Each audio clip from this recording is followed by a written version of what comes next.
Miss Marple and the Dawn Milk Mystery. Tonight's story begins. But before we dive in, thank you for being here with us. I'm your host, Ailey. And isn't it wonderful how these mysteries bring us together from all corners of the world? Leave a comment, letting us know where you're listening from. I read every single one. And don't forget to subscribe for new stories every day. Now let's begin the mystery. Chapter 1. Frost on the doorsteps and two blue tops. The frost had come down hard during the night, settling like a fine white veil over the village of St. Mary Mead. Miss Jane Marple pulled her woolen coat more snugly about her shoulders as she stepped from her cottage gate into the crisp February morning. The air was sharp enough to make one's breath visible, and every blade of grass, every leaf, every surface that could catch moisture bore its delicate burden of ice crystals that sparkled in the pale dawn light. Quite beautiful, isn't it, Jane? Lady Bantry's voice carried clearly in the still air as she approached from the direction of Gossington Hall, her own breath forming little puffs of white.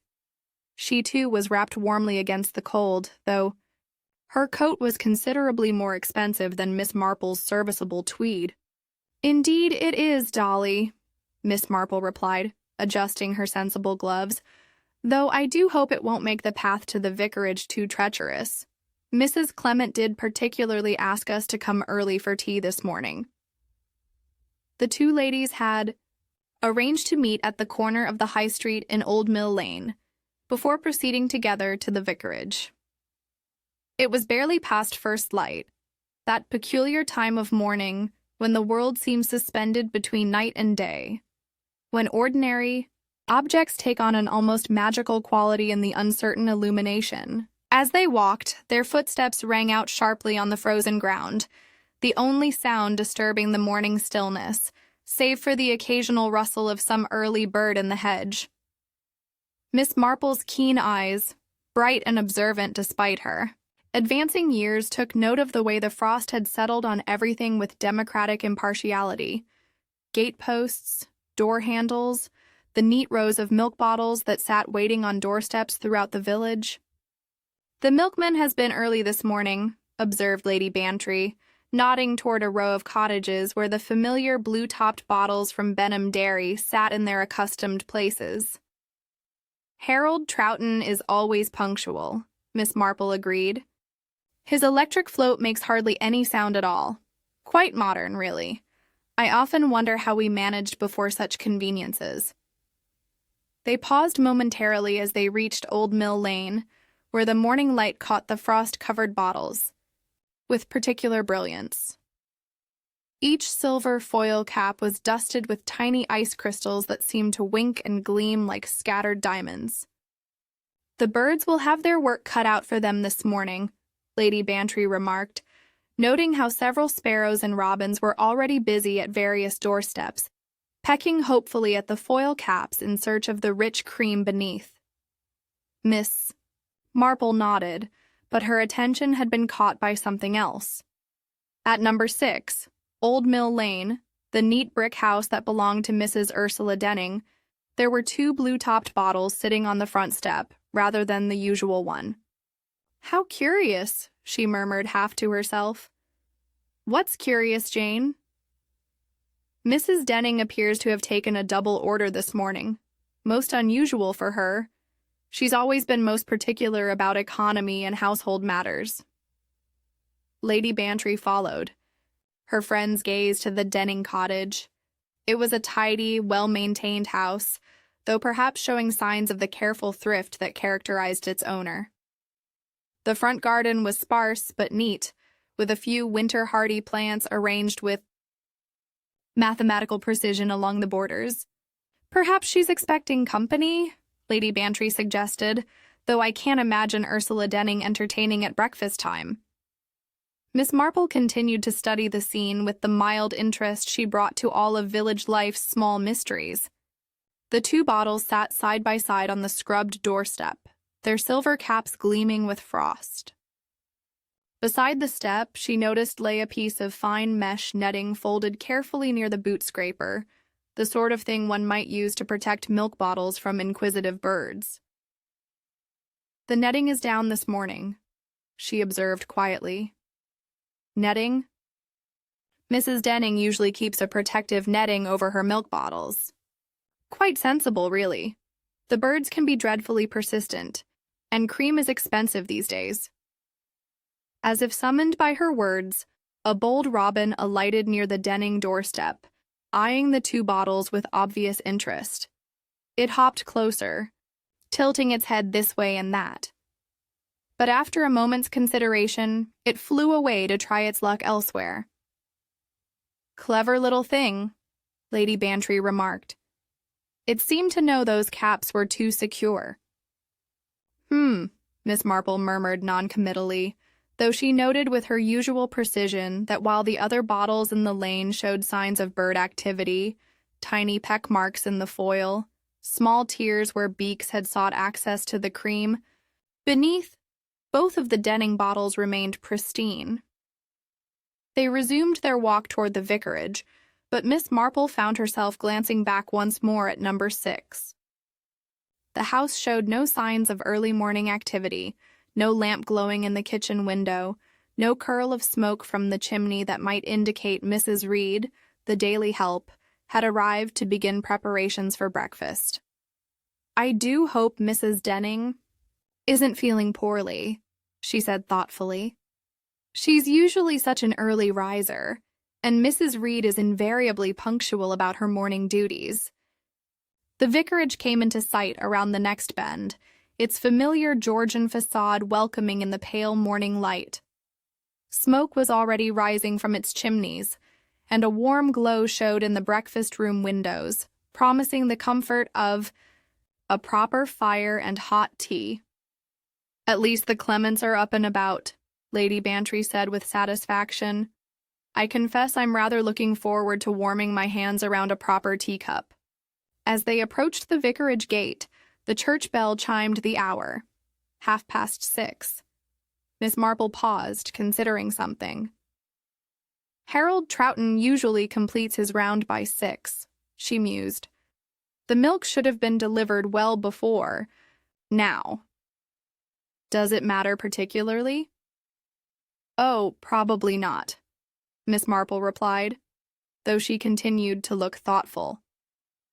"It's simply that small deviations from routine often prove significant, don't you think? In my experience, when people alter their established patterns, there's usually a reason."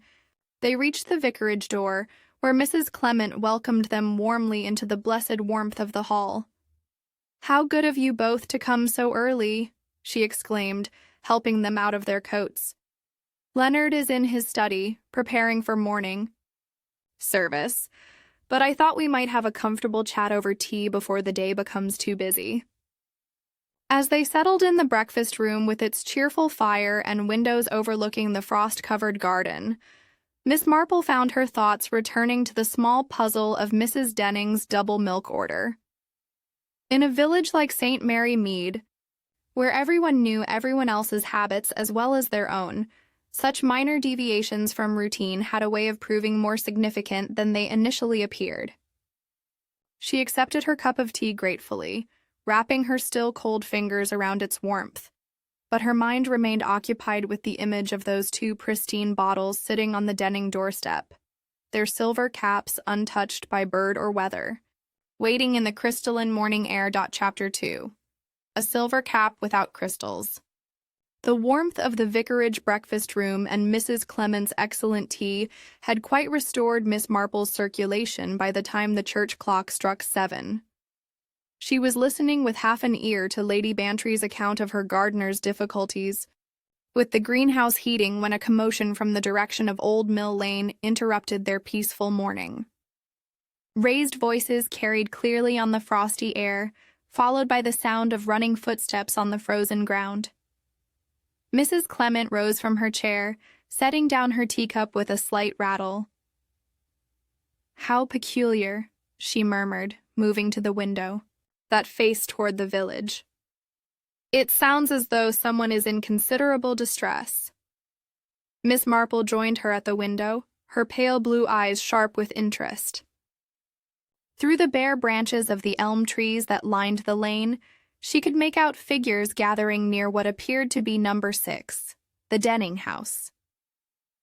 "Perhaps we should see if assistance is required," she suggested gently. Lady Bantry, who had never been one to miss village excitement, was already reaching for her coat. "Quite right, Jane. If there's trouble, we ought to offer what help we can." The 3 ladies made their way quickly along the frost-slippery path toward Old Mill Lane, where they found a small crowd beginning to form outside Mrs. Denning's cottage. Mrs. Reed, the daily help, stood by the front gate, wringing her hands, her usually composed face pale with shock. "Oh, Mrs. Clement!" she called out as she spotted the vicar's wife. "Such a terrible thing. I came in as usual at 5:45 to start breakfast, and I found her, poor Mrs. Denning, sitting in her chair in the breakfast room, quite gone." Inspector Slack had evidently been summoned and was already taking charge of the situation with his characteristic brisk efficiency. He looked up as the ladies approached, his expression registering mild resignation at their presence. "Now then, ladies, if you'll just keep back, please, this is no place for—" "Of course, Inspector," Miss Marple said mildly. "We merely wish to offer assistance if needed. Such a shock for poor Mrs. Reed." She glanced toward the front step. As she spoke, noting automatically that one of the milk bottles had been taken inside, while the other remained where she had observed it earlier. The frost had begun to melt now as the sun climbed higher, but traces of the morning's icy coating still lingered in the shadows. "Found her in the breakfast room, you say?" Inspector Slack was questioning Mrs. Reed, his notebook at the ready. "Yes, sir." Sitting in her usual chair at the table with her teacup right there beside her. Looked quite peaceful, she did, as if she'd just dozed off. "But when I spoke to her—" "What time exactly did you arrive this morning?" 6:15 on the dot, sir. Same as always. Mrs. Denning was most particular about punctuality. I let myself in with my key and went straight to the kitchen to put the kettle on. That's when I noticed one of the milk bottles had already been brought in, sitting right there on the hall table. Most unusual that was. Mrs. Denning never stirred before 7, and she always left the milk for me to fetch. Miss Marple's attention had been caught by something else entirely. While the other milk bottles, visible on neighboring doorsteps, still bore their delicate tracery of frost crystals on the silver foil caps, now beginning to sparkle and gleam as they caught the strengthening sunlight, the remaining bottle on the Denning step appeared oddly pristine. Its cap showed no trace of the morning's frozen moisture, as though it had been placed there after the brief period when frost could form. "Most interesting," she murmured to herself. "What's that, Miss Marple?" Inspector Slack had caught her. Quiet comment. "Oh, merely observing how differently the frost has affected various surfaces, Inspector. Such a fascinating phenomenon, really, the way ice crystals form and then disappear as conditions change." Inspector Slack looked as though he thought Miss Marple's interest in meteorology was hardly relevant to the matter at hand, but he made no comment. Instead, he turned back to Mrs. Reed. "This bottle that was already inside, did you notice anything particular about it?" "Well, sir, it seemed quite ordinary. Good cream line on it, though. That was a bit surprising, really. Usually takes longer than that for the cream to rise properly, especially on a cold morning." Miss Marple nodded slightly. At this observation, filing it away in her orderly mind alongside the puzzle of the frost-free bottle cap. "And the other bottle?" Inspector Slack gestured toward the step. "Still out there when I arrived, sir. I thought it odd having 2 bottles when Mrs. Denning usually only took 1, but then I've seen stranger things in my time." Arthur Denning, Mrs. Denning's nephew, emerged from the cottage at that moment, his face suitably grave, though Miss Marple noticed his hands were trembling slightly, whether from cold, shock, or some other cause she could not immediately determine. "Inspector," he said, his voice carefully controlled, "I've checked Aunt Ursula's room as you requested. Everything appears quite normal. No signs of disturbance." "When did you last see your aunt alive, Mr. Denning?" "Last evening at dinner. She seemed in her usual health, though she had been rather concerned about some household accounts. She retired to her room around 9 o'clock, same as always." Miss Marple observed that Arthur Denning was a man of perhaps 35 years, with a slightly soft appearance of someone between employments. His clothes were well cut, but showed signs of careful maintenance, and there was something in his manner that suggested a man perpetually on the edge of some unnamed anxiety. "And your wife?" "Lily is still quite overcome by the shock, I'm afraid. She's resting upstairs. This has all been rather sudden." Inspector Slack nodded curtly and returned his attention to the scene. Miss Marple, meanwhile, had been studying the front hall through the open door. The doormat inside showed no trace of dampness that might have indicated a cold milk bottle resting upon it, despite Mrs. Reed's assertion that she had found one, bottle already brought inside. "Mrs. Reed," she ventured gently, "you mentioned finding one bottle on the hall table. Was the mat beneath quite dry when you arrived?" Mrs. Reed looked puzzled by the question. "Why, yes, miss. Dry as a bone it was. I always notice these things. Part of keeping house proper. Mrs. Denning was most particular about watermarks on her furniture." "Of course," Miss Marple murmured. "So very important to protect good wood." She glanced again at the remaining bottle on the doorstep, its suspiciously clear cap catching the morning light. Around them, other bottles throughout the lane still bore their delicate frosting of ice crystals, testimony to the hard frost that had fallen during the night and was only now beginning to yield to the pale February sun. A milk bottle placed outside during the frost would surely have acquired that same crystalline coating on its metal cap. One placed thereafter would not. The question, of course, was why anyone would wish to stage such a thing, and what poor Mrs. Denning might have done to warrant such elaborate deception. Inspector Slack was continuing his methodical questioning, but Miss Marple found her attention drawn to the small details that spoke volumes to those who knew how to listen: the pristine bottle cap, the dry doormat, the cream that had risen too quickly on a cold morning. In her long experience, she had learned that the truth often lay not in the obvious places, but in the small inconsistencies that most people overlooked. The little things that didn't quite fit the pattern they were meant to support. Chapter 3. The milk float that had a voice. As Inspector Slack continued his preliminary investigation, more of the village residents began to emerge from their homes, drawn by that peculiar magnetism which accompanies any disruption to the normal rhythm of daily life. Among them was Mrs. Dora Pike from number 4, a thin, sharp-featured woman whose cottage windows afforded her an excellent view of the comings and goings in Old Mill Lane.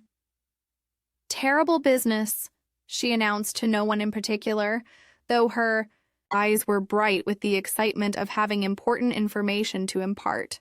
"And to think I heard the milk delivery myself this morning, not 3 hours past. The clink of bottles and that motor running. Most inconsiderate, really, making such noise at that ungodly hour." Miss Marple felt a small frown crease her brow. "A motor, Mrs. Pike? Are you quite certain?" "Certainly, I'm certain. Know a motor when I hear one, don't I? Puttering away out there in the lane, bold as brass." This struck Miss Marple as decidedly odd. Harold Troughton's electric milk float was justly famous throughout St. Mary Mead for its silent operation. Mr. Rudge at Benham Dairies had invested in the modern equipment precisely because it allowed deliveries to be made without disturbing sleeping households. The float produced nothing more than a gentle whirring sound, barely audible even to those listening for it. What time would this have been? Inspector Slack inquired, his pencil poised over his notebook. Just gone 5 o'clock it was. I know. Because I looked at my bedside clock thinking what a peculiar time for deliveries. Usually Harold comes much later, 5:30 at the earliest. Harold Troughton himself appeared at that moment, having evidently been summoned by the gathering crowd. He was a solid, reliable-looking man in his 40s, with the weathered complexion of someone who spent his working hours in all weathers. His expression showed considerable bewilderment at finding himself the center of attention. "Inspector Slack," he said hesitantly, "Mrs. Morris at number 8 said you wanted to speak with me about Mrs. Denning." "Indeed I do, Troughton. Mrs. Pike here says she heard your delivery at 5 o'clock this morning. Rather early for you, wasn't it?" Harold Troughton's honest face registered genuine surprise. 5 o'clock, Inspector? I never start my round before 10 past. And that's just leaving the dairy. I didn't reach Old Mill Lane until 35 minutes past, same as always. And I certainly didn't leave 2 bottles at number 6. Mrs. Denning. Only takes 1 pint and has done for the past 6 months. But you did deliver there this morning? Of course I did. Left 1 blue top bottle, collected the empties from yesterday. Mrs. Denning always leaves them in the wooden crate by the step, neat as you please. Miss Marple studied Harold's face carefully. She had known him for several years, and he had always struck her as a thoroughly dependable person. Moreover, his confusion appeared entirely genuine. "Harold," she said gently, "your electric float. It doesn't make engine noise, does it?" "Engine noise?" Harold looked puzzled. "Bless you, Miss Marple. It's electric, isn't it? Quiet as a mouse that float is. Mr. Rudge is always saying how proud he is that we can deliver without waking folks up." Yet Mrs. Pike distinctly heard motor sounds at 5 o'clock. "Then it wasn't my float she heard, that's certain. Mine doesn't make any sound to speak of, bar a bit of a whir when the motor's working hard up a slope." Inspector Slack was looking increasingly irritated by these contradictions. "Someone's not telling the truth here," he declared with characteristic bluntness. At that moment, Arthur Denning reappeared from the cottage, having apparently composed himself sufficiently to join the discussion. "Inspector, I wonder if I might mention something. I happened to step outside around 5:45 this morning. Needed to collect something from the post box, you understand? And I distinctly saw 2 bottles on the step at that time." 5:45. Inspector Slack made a note. "You're certain of the time?" "Quite certain. I checked my pocket watch particularly because I thought it rather early to be about. But there they were, both bottles sitting side by side." This statement served only to deepen the mystery. If Harold Troughton had delivered at 35 minutes past 5 and Arthur Denning had observed 2 bottles at 5:45, when had the second bottle appeared? Miss Marple found herself studying Arthur Denning with increased interest. There was something in his manner, a certain careful precision in his speech, that suggested a man choosing his words very deliberately indeed. "Mr. Denning," she said, pleasantly, "how fortunate that you happened to be up so early. Not your usual habit, I imagine." Arthur's eyes flickered slightly. "No, indeed. But I'd remembered that I needed to post a rather important letter, and I wanted to catch the early collection." "Of course. And you saw no one else about at that hour? No sign of whoever might have delivered the second bottle?" "No one at all. The lane was quite deserted." Miss Marple nodded thoughtfully. "The postal collection from the box at the end of Old Mill Lane didn't occur until 7, a fact that anyone who lived in the village would surely know. Yet Arthur Denning claimed to have been posting a letter at 5:45 to catch an early collection that did not exist." Harold Troughton was looking increasingly uncomfortable. "Inspector, I don't know what to make of all this, but I can show you my route sheet if it helps. Times are all recorded properly, stamped at the dairy before I leave and when I return. That might be helpful, Troughton. And you're absolutely certain you left only one bottle at number 6? Certain as I'm standing here. Mrs. Denning's order was reduced to 1 pint back in August, and it stayed that way ever since. Mr. Rudge keeps very careful track of all changes to orders. Mrs. Pike, who had been listening to this exchange with growing indignation, suddenly spoke up again. Well, I know what I heard, and I heard bottles clinking and a motor running. If Harold says it wasn't his float, then someone else was making deliveries in this lane at 5 o'clock this morning. Miss Marple considered this statement with the careful attention she brought to all potentially significant details. Someone had indeed wanted the residents of Old Mill Lane to believe that a milk delivery was taking place at 5 o'clock. The question was why such deception would be necessary, and what it was intended to conceal. Mrs. Pike, she said gently, this motor you heard, was it running continuously, or did it start and stop? Well, now let me think. Mrs. Pike's sharp features took on a concentrated expression. It seemed to come and go, like started up, ran for a bit, then stopped, then started again. Went on like that for several minutes, almost as though someone were driving up and down the lane. That's it exactly. Up and down, up and down. Thought it was odd behavior for a milkman, but then people do strange things these days. Miss Marple exchanged a meaningful glance with Lady Bantry, who had been following the conversation with growing fascination. The picture that was emerging suggested not a delivery gone wrong, but a carefully orchestrated deception designed to establish that milk had been delivered at a specific time, a time that did not coincide with Harold Troughton's actual round. Someone had wanted witnesses to believe that bottles had been delivered at 5 o'clock, complete with the sounds of a motor vehicle to lend credibility to the performance. But Harold's electric float made no such sounds, and his genuine delivery had not occurred until 35 minutes later. The implications of this elaborate staging were becoming increasingly clear, and none of them boded well for the late Mrs. Ursula Denning. Chapter 4.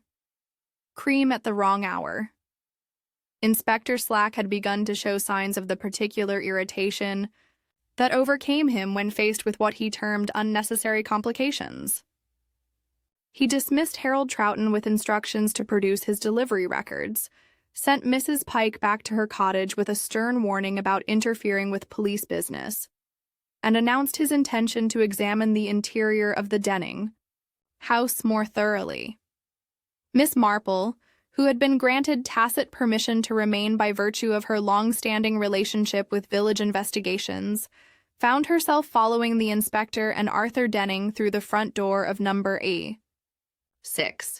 The hallway was narrow but well-maintained, furnished with the solid, practical pieces that spoke of middle-class respectability carefully preserved. The milk bottle that Mrs. Reed had found already inside sat precisely where she had described, on the polished surface of the hall table. Miss Marple approached it with the casual air of someone merely curious about domestic arrangements, but her experienced eye took careful note of what she observed. "Such a lovely cream line," she remarked conversationally to Mrs. Reed, who was hovering anxiously nearby. "One can always tell the quality of milk by how well the cream separates, don't you think?" Mrs. Reed nodded distractedly. "Oh, yes, miss. Mrs. Denning was always particular about her dairy, insisted on the best, though she watched the pennies close enough." Miss Marple studied the bottle more carefully. The cream had indeed separated beautifully, forming a thick, rich layer at the top that spoke of milk that had been standing undisturbed for some considerable time. In her extensive experience with household matters, she knew that such pronounced separation took hours rather than minutes to achieve, particularly in the cold temperatures that had prevailed during the night. "Mrs. Reed," she said thoughtfully, "you mentioned using some of this milk for porridge. What time would that have been? Just gone off 6, miss. Always make the porridge first thing. Mrs. Denning liked it served prompt at 7. And the cream had separated this well by then, even though the bottle had been indoors less than an hour? Mrs. Reed paused in her anxious wringing of hands to consider this question. Well, now that you mention it, it did seem rather thick for fresh milk, but then it has been uncommon cold, and sometimes that affects things peculiar.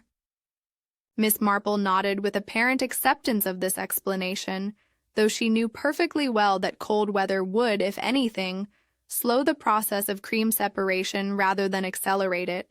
Fresh milk brought in from a frosty morning should not have shown such pronounced separation within the space of an hour, particularly not in a chilly hallway. Inspector Slack, meanwhile, had proceeded to the kitchen, where the evidence of Mrs. Reed's interrupted breakfast preparations remained scattered about. Miss Marple followed, noting the careful orderliness that characterized the room despite the morning's disruption. On the scrubbed pine table sat a milk jug of white ceramic, its contents showing a thick skin that had formed across the surface. Mrs. Reed noticed her attention and offered an explanation. I just warmed a bit for Mrs. Denning's morning tea when I found her. Well, when I discovered what had happened. Milk skins over something fierce when it's heated, even gentle-like. Miss Marple examined the jug with the careful attention she might have paid to a botanical specimen. The skin that had formed was indeed thick, as Mrs. Reed had indicated, but there was something curious about its appearance. Along one edge where the skin had been disturbed, she could detect the remnants of what appeared to be a second, thinner layer beneath. You warmed the milk very gently, I'm sure, she said approvingly. Mrs. Denning preferred it that way. Oh, yes, miss. Never could abide boiled milk. Said it spoiled the taste something dreadful. I always just warmed it through, careful as could be. Yet on the range, Miss Marple noticed, sat a small saucepan that bore unmistakable evidence of milk having boiled over. The telltale white residue around the rim and on the surface of the range had been hastily wiped away, but traces remained that spoke of considerable heat applied to dairy products. What a nuisance! When milk boils over, she observed sympathetically. One moment inattention, and it happened so quickly. Mrs. Reed colored slightly. I'm sure I don't know what you mean, miss. I never allow milk to boil. Most wasteful, and Mrs. Denning was always particular about waste. Arthur Denning, who had been standing silently near the kitchen door, shifted uncomfortably. Perhaps in the shock of discovering Aunt Ursula, Mrs. Reed might have been less careful than usual with her cooking. I'm sure that's understandable. Miss Marple agreed pleasantly, though she continued to study the evidence of the overboiled milk with interest. From the scullery came the sound of Lily Denning moving about, and presently she appeared in the kitchen doorway. She was a pretty woman in her late 20s, with fair hair and anxious blue eyes that spoke of someone perpetually concerned about giving offense. Arthur, she said hesitantly. The inspector asked me to come down when I felt able. I hope I'm not intruding. Not at all, my dear, Arthur replied, moving to take her arm supportively. Inspector Slack merely wanted to ask a few questions. About last evening. Lily Denning's gaze fell upon the milk jug, and Miss Marple observed a slight tightening around her eyes. Poor Aunt Ursula, she murmured. She was always so particular about her morning routine. Hot milk with her tea, warmed just so. She'd been quite insistent about it lately. Said her digestion required sterilized milk. This statement caused both Mrs. Reed and Arthur Denning to look at her sharply. Sterilized milk? Mrs. Reed repeated. But Mrs. Denning never asked for any such thing, Always blue top pasteurized, same as everyone. Arthur frowned at his wife. Lily, dear, I think you may be confusing Aunt Ursula with someone else. She never mentioned anything about sterilized milk to me. Lily's face flushed pink. Oh, perhaps I misunderstood. She did mention her digestion had been troubling her lately, and I thought, but I'm sure you're right. Miss Marple noted this exchange with considerable interest. In her experience, such small contradictions often pointed toward larger truths that someone preferred to keep hidden. The question of what Mrs. Denning might have consumed with her morning tea was becoming increasingly significant. It's so easy to become confused about such details, she said kindly to Lily, particularly when one is upset. I'm sure Mrs. Denning's dietary preferences were perfectly normal for a lady of her age. But even as she spoke these reassuring words, Miss Marple's sharp mind was cataloging the growing list of inconsistencies that surrounded the morning's tragic discovery. The cream that had separated too quickly, the milk that had been boiled. Despite claims to the contrary, the conflicting accounts of Mrs. Denning's recent requests regarding her morning beverage. Each detail might seem insignificant in isolation, but together they suggested a picture far more complex than the simple, natural death that Inspector Slack appeared prepared to accept. In the quiet kitchen of No. 6 Old Mill Lane, with the February sunlight slanting through windows that looked out on frost-covered gardens, Miss Marple began to perceive the outlines of a very deliberate and carefully planned deception. Chapter 5. Milk Tokens on a String. Inspector Slack's methodical nature reasserted itself as he began a systematic examination of Mrs. Denning's personal effects. In the small sitting room that served as her private study, he discovered a leather-bound ledger book lying open upon the escritoire, its pages filled with Mrs. Denning's precise handwriting. Most methodical lady, he observed, running his finger down columns of figures, every penny accounted for by the look of it. Miss Marple, who had positioned herself where she might observe without appearing intrusive, noted that the ledger appeared to contain records of the Village Milk Tokens Fund, a cooperative arrangement whereby residents could purchase tokens in advance, ensuring regular milk deliveries, even when individual households might be temporarily short of ready money. Mrs. Denning managed the fund, I believe, she inquired mildly. I did, Arthur confirmed, though there was something guarded in his tone. Very conscientious about it, too. Every token accounted for, every transaction recorded. Inspector Slack turned several pages, his brow furrowing as he studied the entries. There's something marked here for yesterday. Changed to 1 pint only, Wednesday, and what appears to be a note about arrears. He looked up at Arthur. Would you know anything about this? A flush spread across Arthur's features. Aunt Ursula was always concerned about the fund's accounts. She may have been reviewing some discrepancies. Discrepancies? Nothing significant, Inspector. Minor accounting matters that arise in any cooperative venture. Miss Marple noticed that Arthur's hands had clenched slightly at his sides, and his voice carried the particular tension of a man choosing his words with extreme care. Inspector Slack continued to examine the ledger, then moved to a small porcelain dish that sat beside it. The dish contained several metal milk tokens strung on lengths of white cotton, the system by which residents kept track of their prepaid deliveries. Curious, the inspector murmured. According to this record, Wednesday's token should be here, but the string appears to be missing several. He held up the dish, showing the neat arrangement of tokens, each marked with a day of the week. Tuesdays. Tokens were present, as were Thursdays and Fridays, but the Wednesday string was conspicuously absent. Perhaps they were used yesterday, Arthur suggested, but his voice lacked conviction. On Tuesday? That would be most irregular. Miss Marple observed this exchange with growing interest. In her experience, when someone began offering explanations, that made no practical sense. It usually indicated they were attempting to conceal something of considerably greater significance. "Arthur?" she said gently. "You wouldn't happen to know where the Wednesday tokens might be?"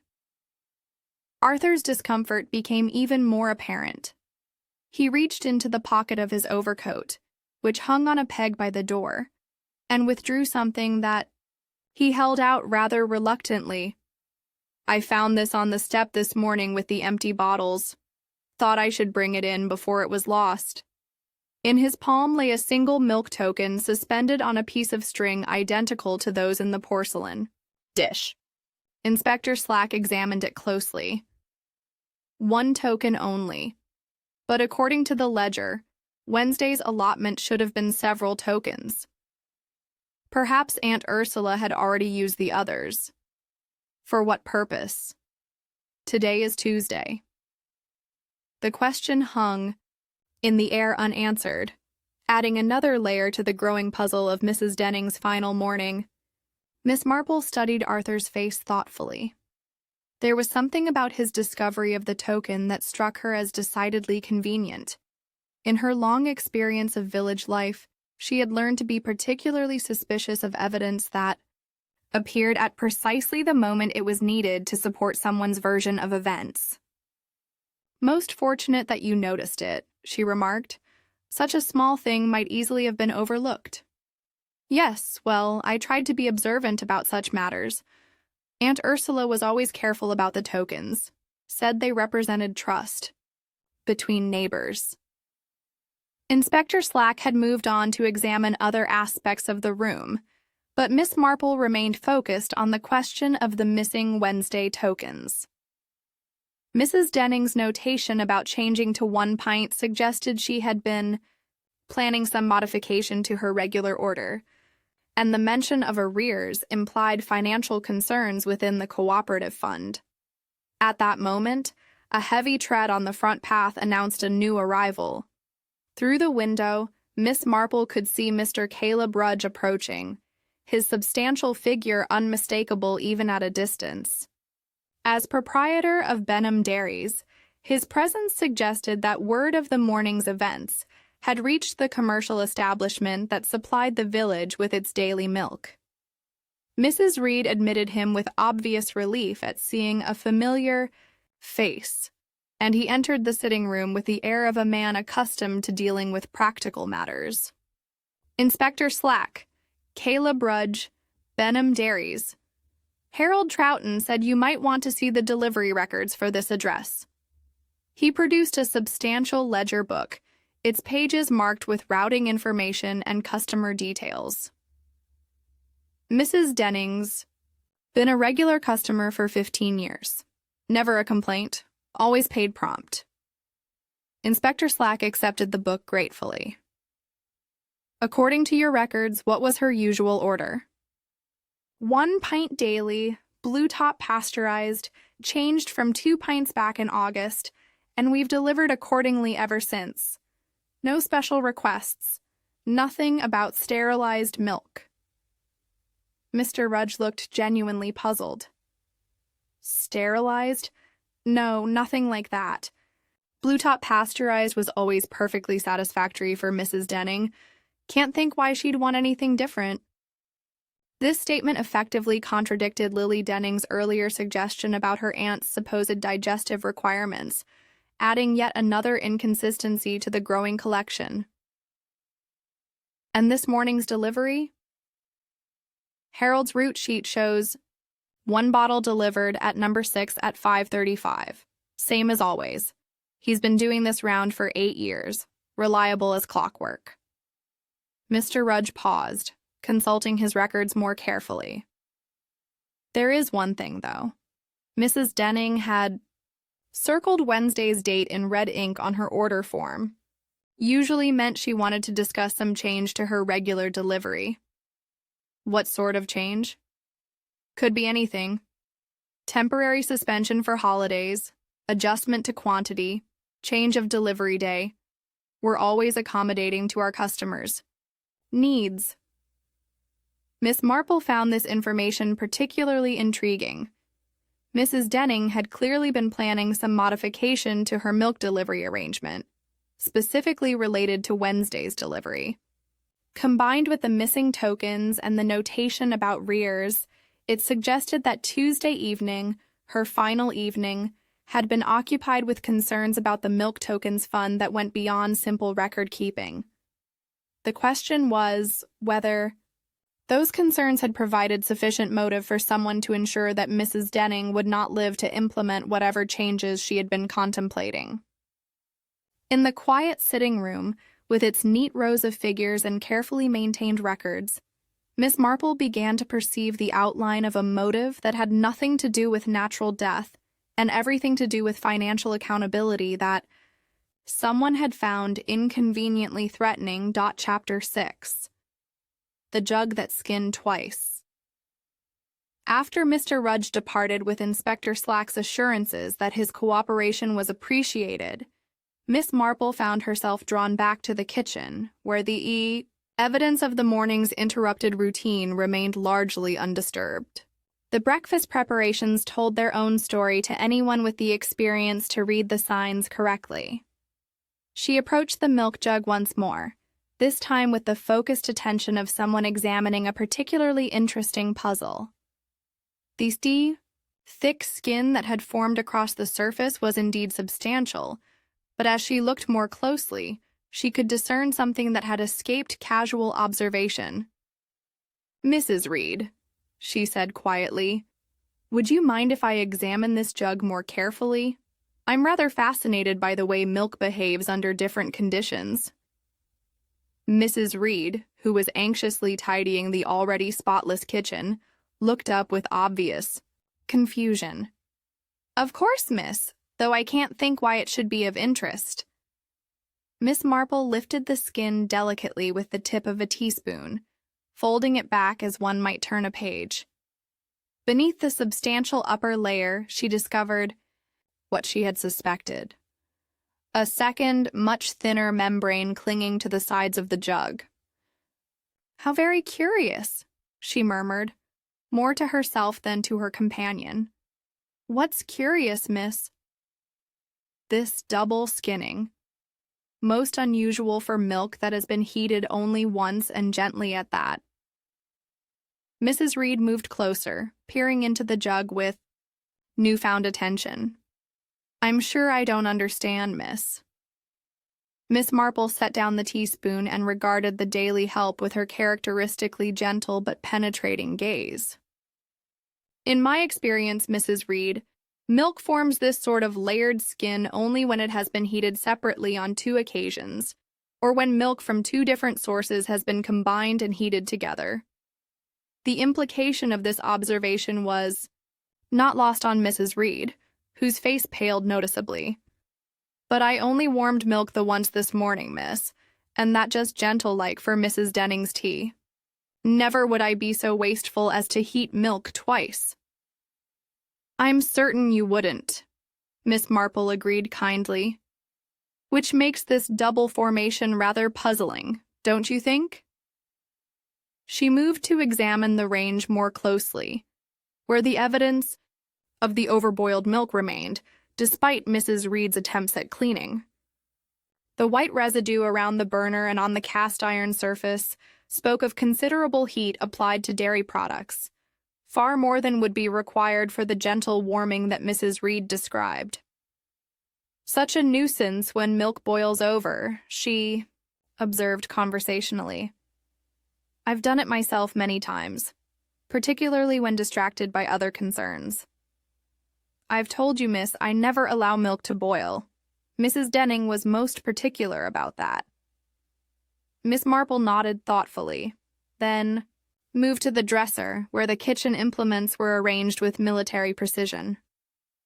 Among them was a small saucepan that, despite having been washed, still retained the faint but unmistakable aroma of scalded milk. "This saucepan has an interesting smell," she remarked, lifting it to examine the interior. "Almost as though milk had been boiled in it quite recently. Mrs. Reed's agitation became increasingly apparent. "I cleaned everything proper this morning, miss. Can't abide a dirty kitchen." "Of course not. You keep everything beautifully." Miss Marple replaced the saucepan and turned her attention back to the jug. "But it does make one wonder about the sequence of events this morning. 2 skins suggest 2 separate heating processes, yet you mention only one." At that moment, Lily Denning appeared in the kitchen doorway, her anxious expression suggesting that she had been listening to at least part of the conversation. "Is there some problem?" she asked hesitantly. "Not a problem exactly, Miss," Marple replied, merely trying to understand the preparation of Mrs. Denning's morning beverage. "Your husband mentioned that she had recently begun requesting sterilized milk for her digestion." Lily's face flushed pink again. "Did I say sterilized? I meant to say heated, warmed through properly. She'd been quite insistent about it lately. Said the cold milk troubled her stomach." "How thoughtful of you to remember her preferences," Miss Marple said approvingly. "And did you assist Mrs. Reed in preparing it this morning?" "Oh no, I never interfere with Mrs. Reed's duties. She's been managing the kitchen arrangements far longer than I've been part of the household." Mrs. Reed shot Lily a sharp glance. "Mrs. Denning never asked for any special heating of her milk, and that's the truth of it. Same gentle warming she'd had for years. No more, no less." Miss Marple observed this exchange with considerable interest. The contradictions between the two women's accounts were becoming more pronounced, and the physical evidence in the kitchen supported neither of their versions entirely. "Perhaps," she suggested diplomatically, "there was some confusion this morning due to the shock of discovering Mrs. Denning. Such traumatic circumstances can affect one's recollection of details." "There was no confusion," Mrs. Reed said firmly. "I know my duties, and I performed them exactly as always." "Yet the evidence suggests that milk was boiled quite vigorously at some point this morning." "Not by me, it wasn't." Lily shifted, uncomfortably. Perhaps in all the upset, someone might have left milk on the heat longer than intended. These things happen when one is distressed. Miss Marple nodded as though accepting this explanation, but privately she noted that the boiled milk residue appeared to have been hastily cleaned, suggesting that whoever had caused it was perfectly aware of what had occurred and had attempted to conceal the evidence. The double skinning in the jug told its own story to anyone with sufficient domestic experience to interpret the signs. 2 separate quantities of milk had been heated and combined, or the same milk had been subjected to 2 different heating processes. Either scenario suggested a level of preparation that went far beyond the simple warming that both women claimed had taken place. "Mrs. Reed," she said gently, "when you discovered Mrs. Denning this morning, was the milk jug already prepared?" "Already prepared? With the warmed milk already in it?" Mrs. Reed hesitated for a moment too long before answering.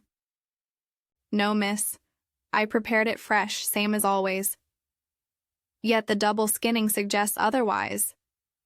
"I'm sure I don't know what you mean by double skinning, miss." Miss Marple smiled kindly. "Of course not. It's rather a specialized observation, isn't it? The sort of thing one notices only after years of managing a household." But as she spoke these reassuring words, Miss Marple's mind was busy cataloging the growing evidence that someone in the Denning household had gone to considerable lengths to disguise the true nature of Mrs. Denning's final breakfast. The question was whether the deception had been motivated by embarrassment over domestic incompetence or by something far more sinister.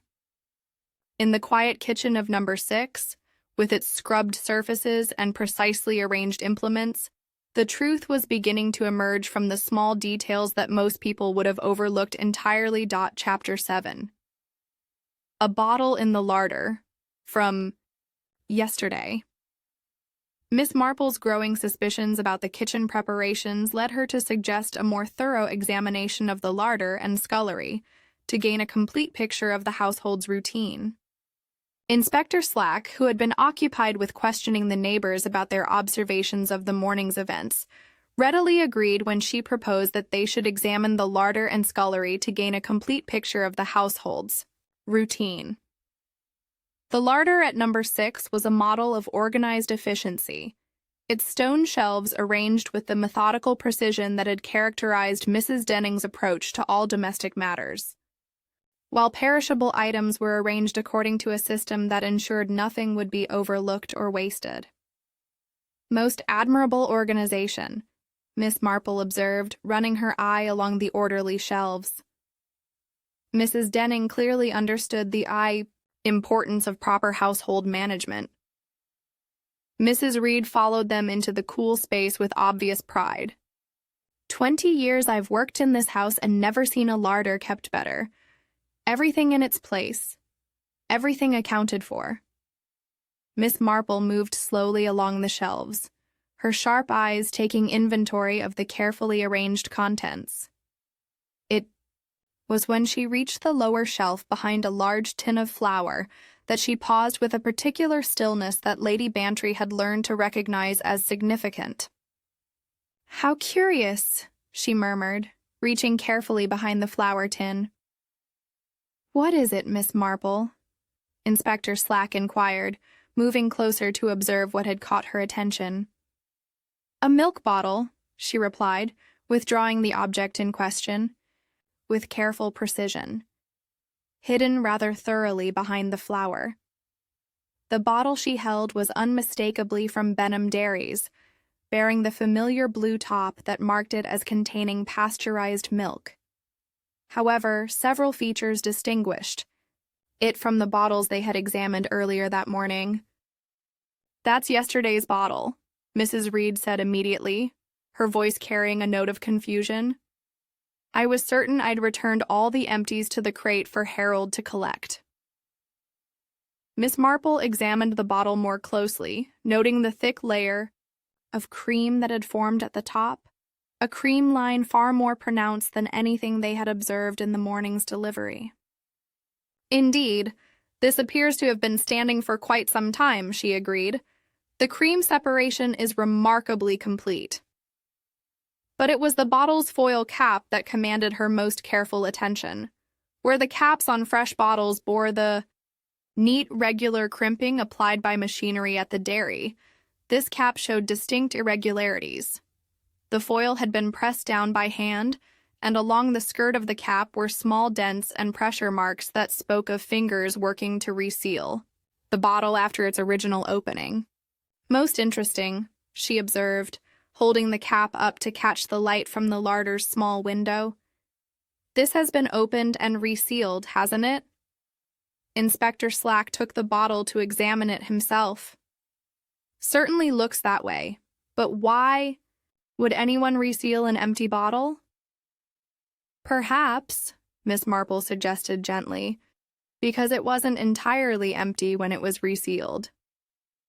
She tilted the bottle to show them the residue at the bottom, not the thin film of milk that might remain in a bottle that had been emptied for normal consumption, but several teaspoons of liquid that had settled with a slightly pinkish tinge. "Good heavens!" Mrs. Reed exclaimed. "What on earth is that?" Miss Marple held the bottle up to the light, studying the sediment with the careful attention of a scientist examining a specimen. "It appears to be milk that has been mixed with something else, something that has left these rather distinctive grains at the bottom." Inspector Slack's expression had grown considerably more serious. "You're suggesting this bottle contains some sort of foreign substance?" "I'm suggesting nothing definitive," Miss Marple replied diplomatically. "Merely observing that this milk appears to have been treated differently from what one would expect in normal household consumption." She turned her attention back to the resealed cap, examining it with a magnifying glass that she produced from her handbag with the matter-of-fact air of someone who had learned to come prepared for such investigations. The pressing marks are quite distinct, she noted. See here along the edge, these appear to be thumbprints. And this particular mark, she indicated a small indentation near the center, suggests pressure from a fingernail. Could you identify whose thumb made these marks? Inspector Slack asked with growing interest. That would require a more detailed comparison, of course, but I noticed that this particular mark here, she pointed to a tiny nick in the foil, might correspond to a small scar or cut on whoever handled the cap. Mrs. Reed, who had been following this examination with mounting alarm, suddenly spoke up. Miss Marple, I'm certain I returned all yesterday's bottles to the collection crate. I always do. Same time every morning. Mrs. Denning was most particular about prompt returns. I'm sure you intended to, Miss Marple replied kindly. But perhaps in the course of a busy day, one bottle might have been overlooked. Never, Mrs. Reed said firmly. I check the crate myself before Harold arrives. Every bottle accounted for. This statement raised obvious questions about how a bottle from yesterday's delivery had come to be hidden in the larder, particularly a bottle that showed clear signs of having been tampered with after its original consumption. Miss Marple turned to Inspector Slack. I believe it might be advisable to examine the hands of all household members for any marks that might correspond to the impressions on this cap.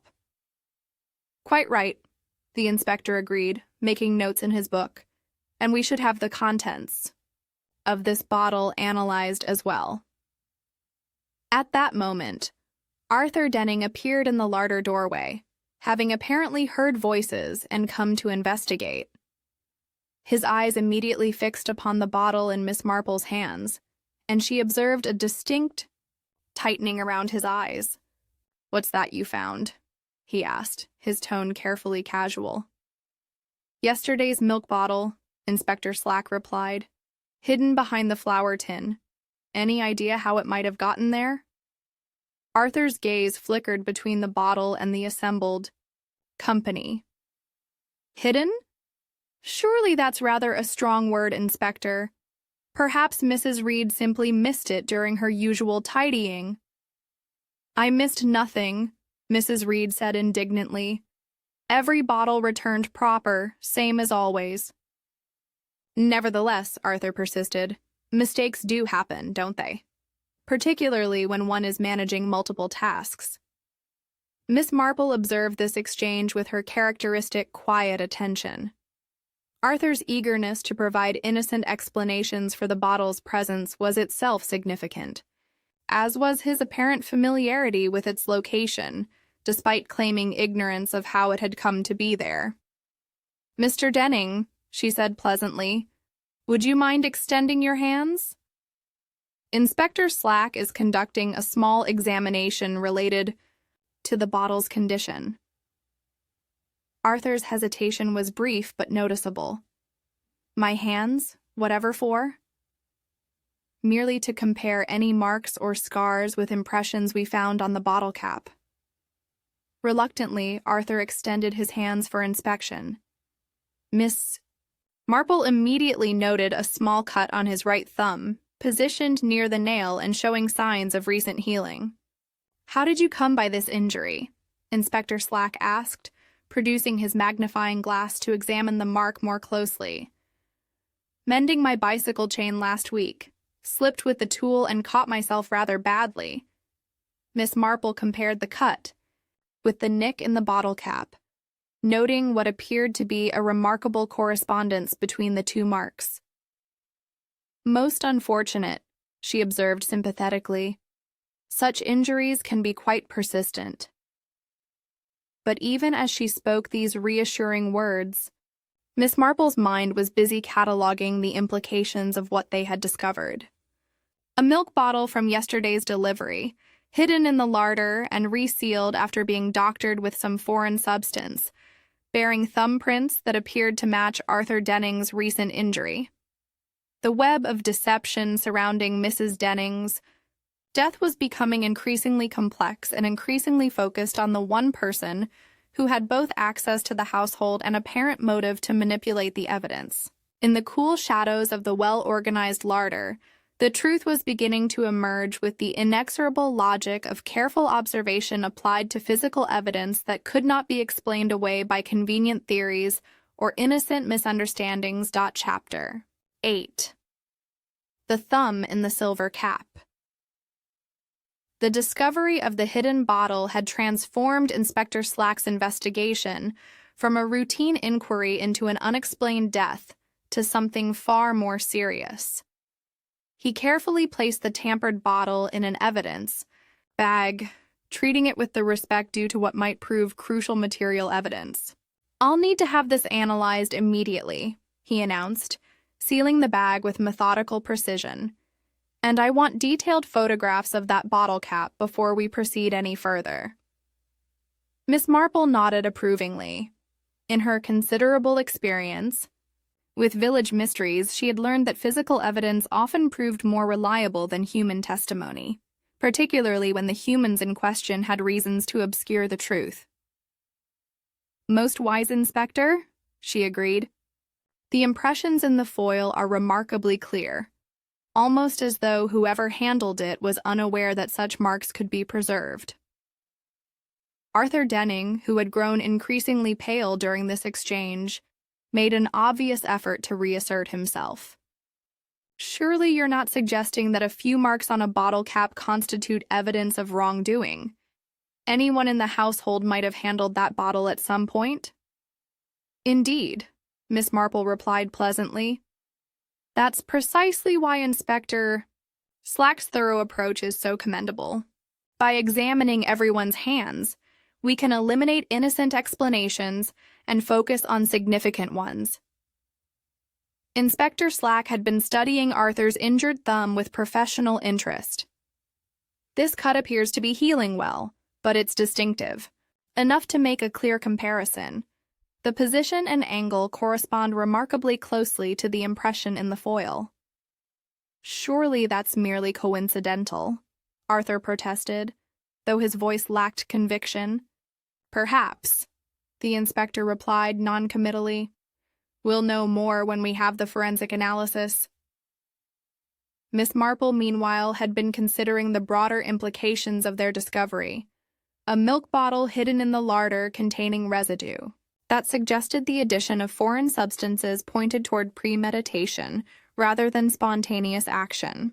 Someone had planned Mrs. Denning's death with considerable care and attention to detail.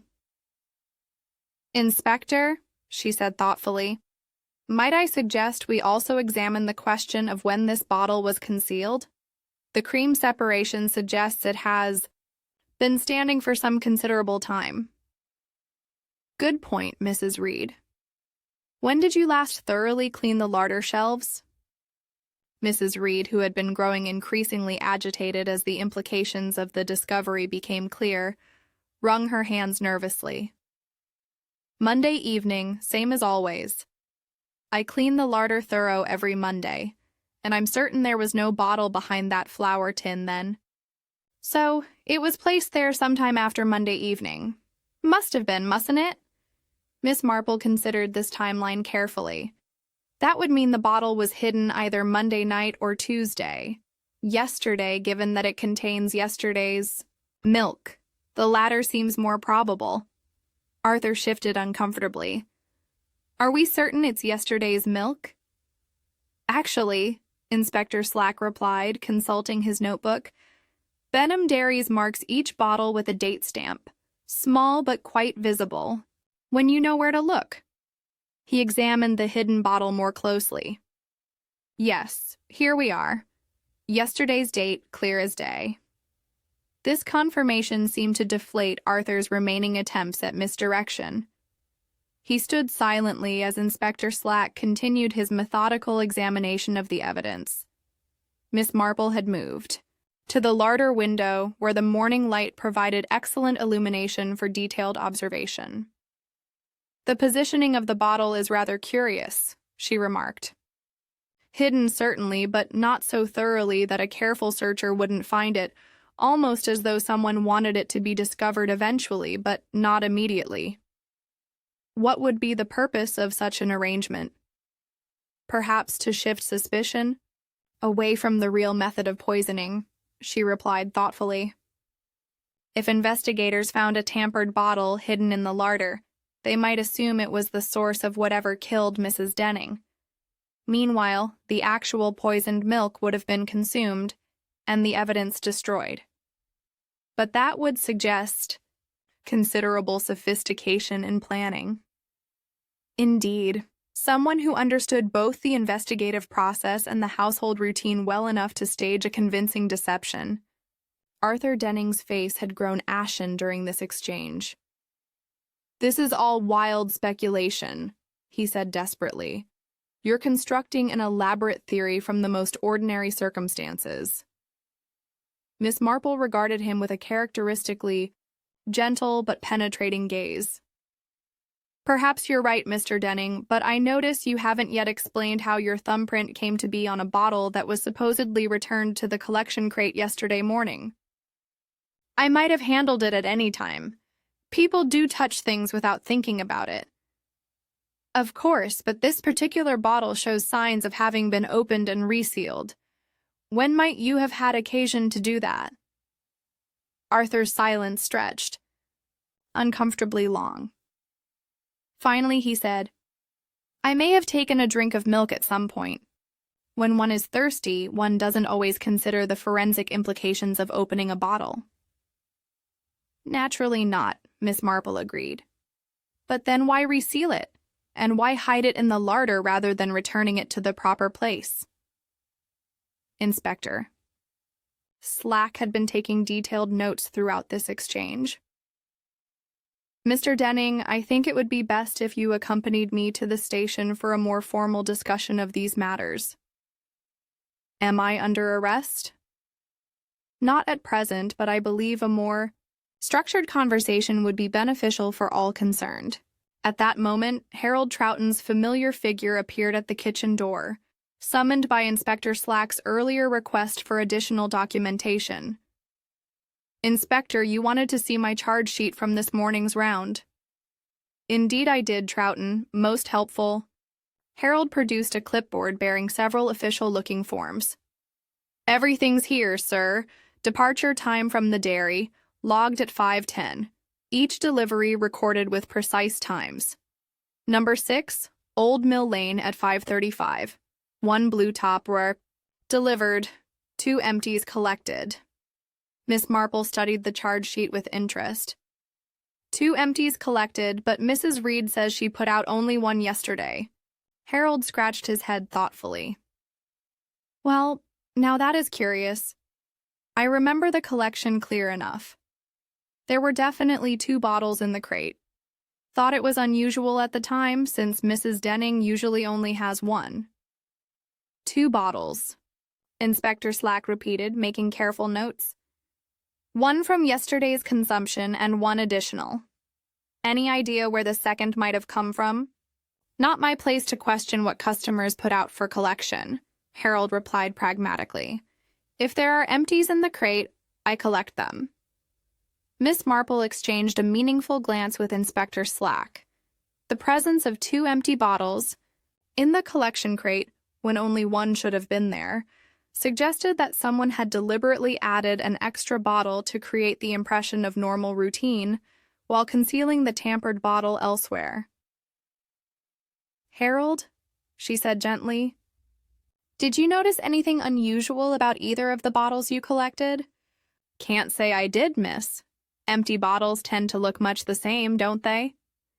"Indeed they do, unless, of course, one has been used for purposes other than normal milk consumption." The net of evidence was tightening around Arthur Denning, with the inexorable logic of physical facts that could not be explained away by convenient theories or innocent misunderstandings.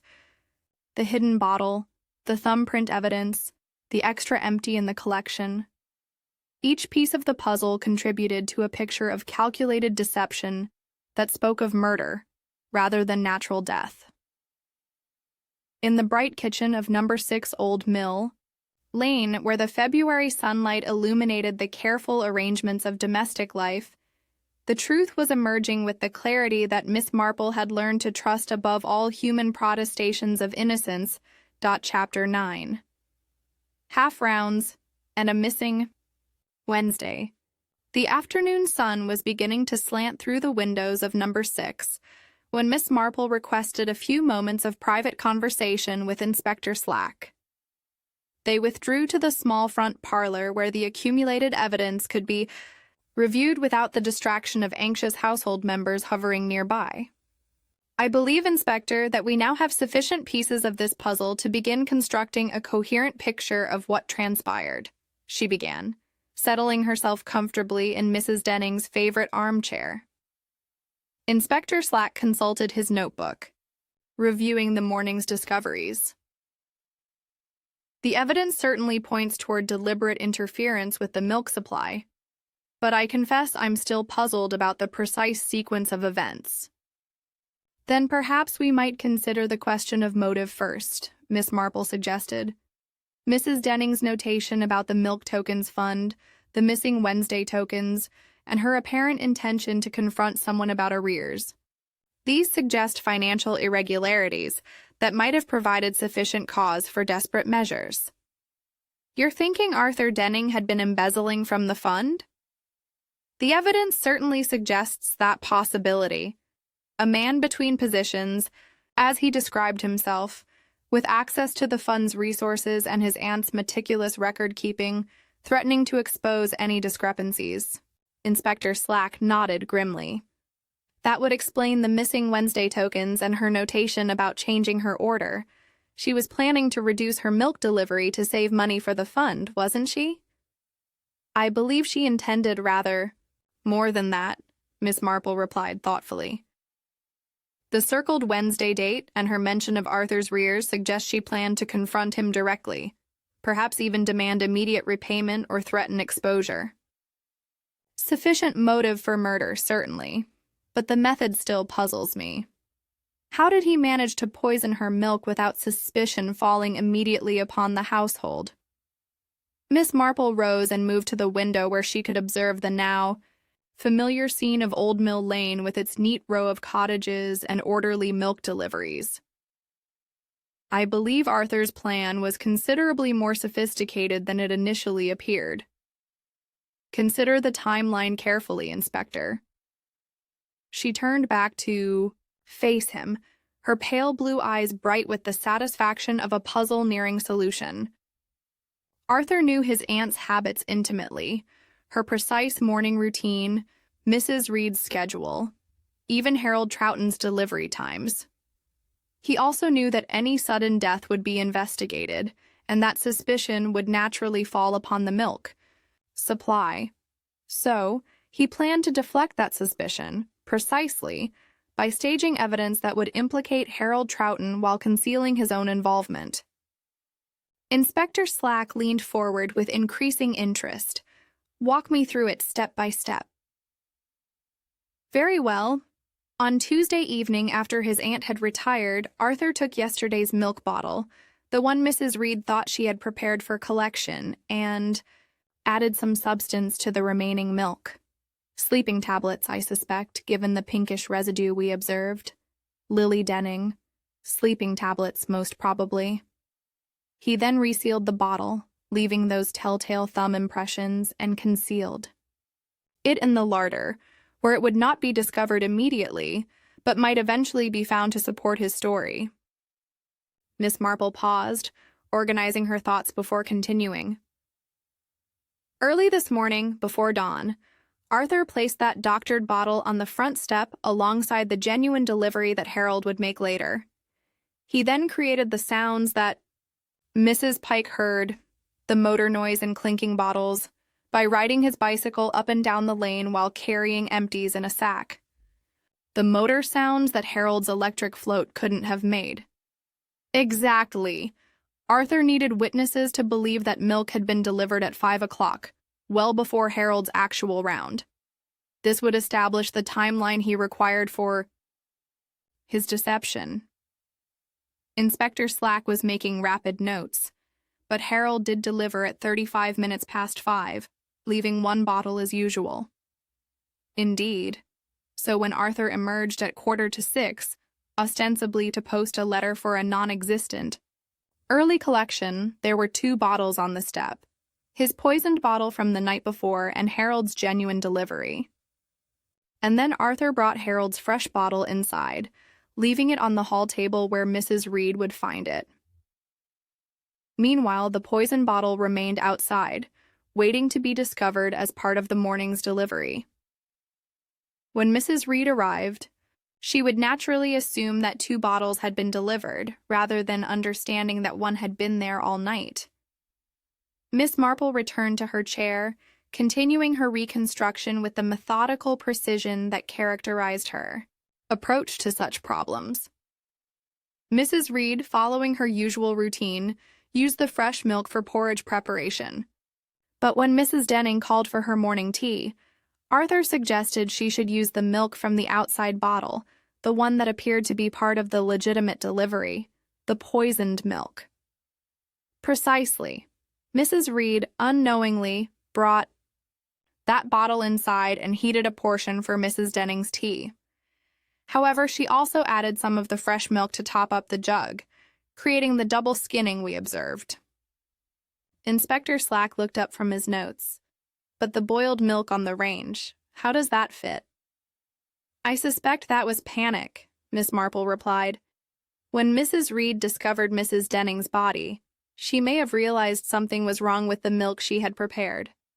In her distress, she attempted to dispose of the evidence by boiling the remaining contents of the jug, but the milk boiled over, creating the residue we found.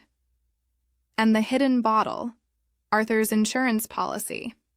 If investigators suspected the milk supply, they would eventually find the tampered bottle in the larder and conclude that Harold had been delivering poisoned milk.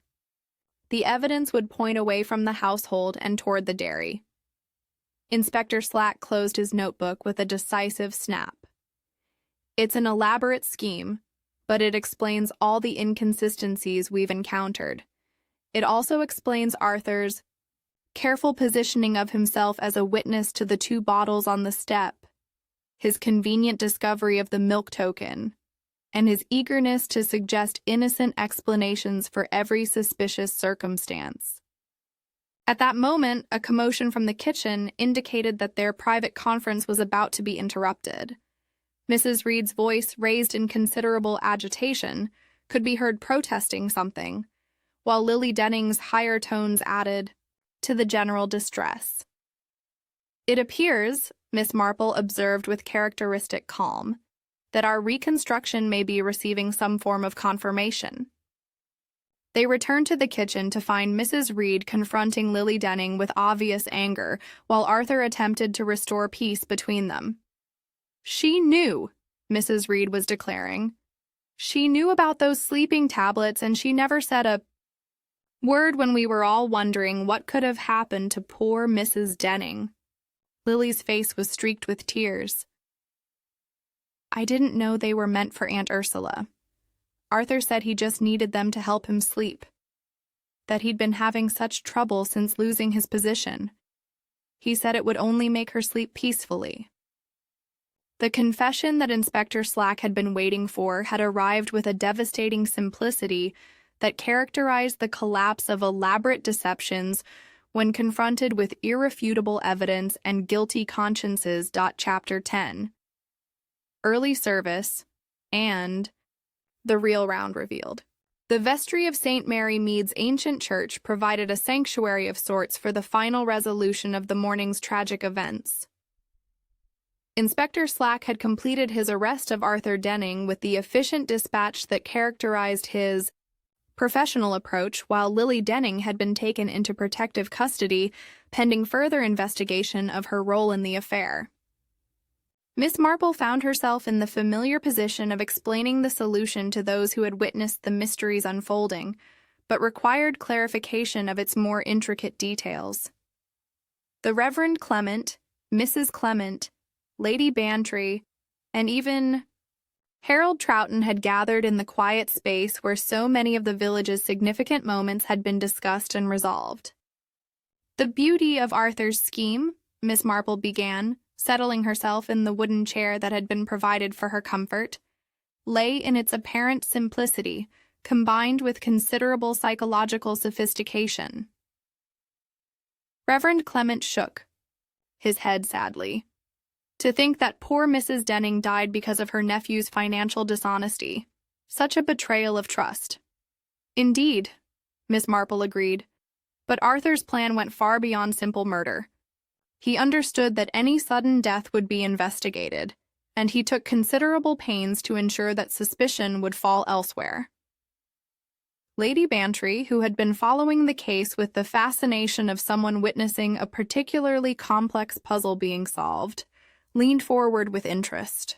But how could he be certain that the evidence would be interpreted as he intended? He couldn't be entirely certain, of course, but he relied upon several factors that made his success probable. First, the natural tendency to suspect the most obvious explanation, in this case, tampered milk from the dairy.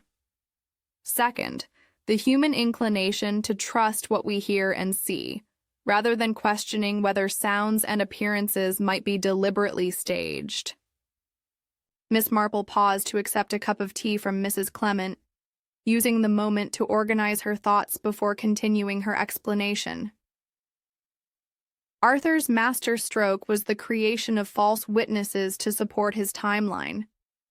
Mrs. Pike heard exactly what he wanted her to hear: the sounds of a motor vehicle and clinking bottles at 5 o'clock. This established in everyone's minds that milk deliveries had occurred at that hour, when in fact Harold's genuine delivery didn't happen until 35 minutes later. Harold Troughton, who had been listening with the bewildered air of a man who had found himself suspected of crimes he could not have imagined, spoke up hesitantly. "But Miss Marple, how did he make the motor sounds? My float doesn't make any noise to speak of." "His motorcycle, Harold. Arthur told us himself that he had been outside early that morning, supposedly to post a letter for a collection that didn't exist until much later. I suspect he wheeled his motorcycle to the lane and started it repeatedly, creating the engine noise that Mrs. Pike heard. Meanwhile, he carried a sack of empty bottles that he could shake to create the clinking sounds associated with milk delivery." "Most ingenious," Reverend Clement observed grimly, "and thoroughly wicked." "The timing was crucial to his plan," Miss Marple continued. "He needed to establish that 2 bottles had been delivered before Harold's actual round, so that when Harold left 1 genuine bottle, there would indeed be 2 bottles on the step. This would support Arthur's claim to have observed them when he emerged at 5:45. Mrs. Clement looked puzzled. "But surely Mrs. Reed would have noticed something amiss with the milk?" Arthur counted on Mrs. Reed's unwitting cooperation in several ways. First, she would naturally assume that both bottles were part of the morning's legitimate delivery. Second, he knew her routine well enough to predict that she would use the fresh milk, the one Harold had actually delivered, for the porridge preparation. Miss Marple sipped her tea thoughtfully before continuing. The crucial moment came when Mrs. Denning requested her morning beverage. Arthur no doubt suggested that Mrs. Reed should use the milk from the outside bottle, the one that appeared to be part of the regular delivery, but was actually the poisoned milk he had prepared the night before. "Poor Mrs. Reed," Lady Bantry murmured. "She must feel dreadful about her innocent part in the tragedy." "Indeed," Miss Marple replied. And Arthur's plan nearly succeeded in placing the blame squarely upon her shoulders, or upon Harold's. The hidden bottle in the larder was his insurance, physical evidence that would eventually be discovered and would appear to prove that Harold had been delivering tampered milk. Harold shook his head in amazement. "To think I might have been blamed for such a thing." if you hadn't noticed all those small details, Miss Marple. The details were the key, Miss Marple replied. Certainly. Arthur's plan was elaborate, but it depended upon no one noticing the small inconsistencies that revealed the truth behind the staged evidence. Miss Marple sat down her teacup and regarded the assembled company with the gentle but penetrating gaze that had become so familiar to the residents of St. Mary Mead. Frost, you see, is a remarkably honest witness. The ice crystals that formed on every other bottle cap in the village that morning were absent from the bottle Arthur had placed on the step the night before. Why? Because frost forms only during specific atmospheric conditions, and those conditions had passed by the time he positioned his evidence. And the cream separation? Mrs. Clement inquired. Cream rises naturally over time, but it requires hours to achieve the pronounced separation we observed in the hidden bottle. Fresh milk, even milk that had been standing outdoors for an hour or two, would not have shown such dramatic results. Only milk that had been standing overnight would have displayed that characteristic.